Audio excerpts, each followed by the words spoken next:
Hi, today I'm here with my dad, William Bishop, and we are going to talk about the book that he has just written. It's called Gates of Eternity, and it is available on Amazon, so be sure to check it out.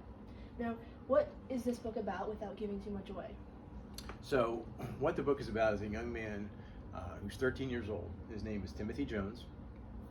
Wakes up one day expecting it to be just like any other day. And suddenly, just like that, his whole world changes. He finds himself in untoward circumstances, in a predicament he never imagined. And he meets some people along the way. He's joined by others as the journey progresses. And then in the end, they all face the same fate. Yes, and what do you hope this book will help you accomplish? So, what I hope this book accomplishes is a couple things. One, I hope the reader finds it to be entertaining, to be a good story. But while they're reading the story and they're being entertained by it, I hope that the reader can start to question themselves and think about life beyond this life. Because what this book really tries to drive home is that what we do in this world has consequences for eternity. And sometimes it's not the actions that we take that are going to determine where we spend eternity. Sometimes it's the actions of other people. And you see that displayed throughout the story, where some people think they have their whole lives ahead of them, and then suddenly they don't, and then they have to deal with the consequences of others' actions as they impact their lives. So I'm hoping that the reader takes a moment or two as they're reading through different stories, different parts of the story, different chapters, to really kind of consider life beyond this life and the bigger picture. Makes sense. What has inspired you to write this book? So, my inspiration originally was you and your sister. About 4 years ago, you two, you're 15 now, you were 10, 11 years old back then when I started writing it. And as you were starting to approach your teenage years, you were getting to that point of what the Bible calls the age of accountability. It's not a set age, it's just an age where you start to learn between right and wrong and are able to make a choice for yourself in what you believe. And once you're at that age, then you're held accountable.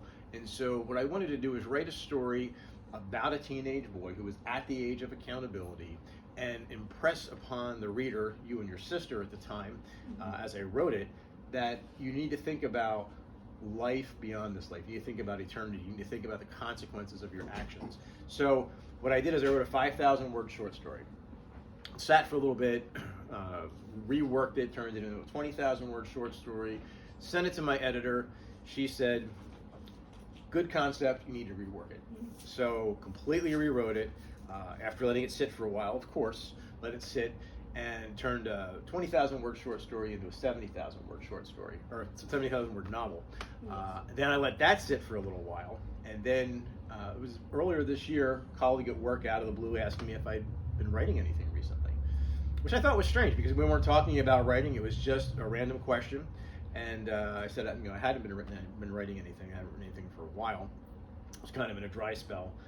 About a week later, I received an email from a colleague from the Navy I haven't heard from in probably more than a decade. And he said, yeah, I found your email. I was wondering how you're doing and wondering if you'd written anything new, because I'd written some previous works.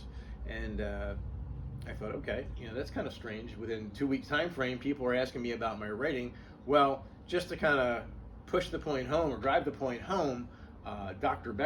Cornea Becker, the Dean of the School of Divinity at Regent, who graciously wrote the foreword for the book, emailed me and said, hey, do you have any copies available? I have some friends and some colleagues I would like to share it with. And so that really impressed upon me the need to get this done, that it's been sitting too long, I need to get it out there, and with the way things are going in the world, people really need to stop and consider what's happening in their lives, because tomorrow's not promised to anyone. So sent it to my editor, took a couple of months, got it back, and was ready to go. I had a cover design, and a colleague at work didn't like my cover. She's an artist, and she said, I'm going to redo it. So she redid the cover overnight, which is the cover you see now, and it's much appreciated. And once I had that done, I was ready to go, and we got it published, and we were done. Well, thank you for your time, and thank you for being able to sit down and answer some of my questions. Please make sure to check out the book on Amazon. And yeah, thank you. Thank you very much.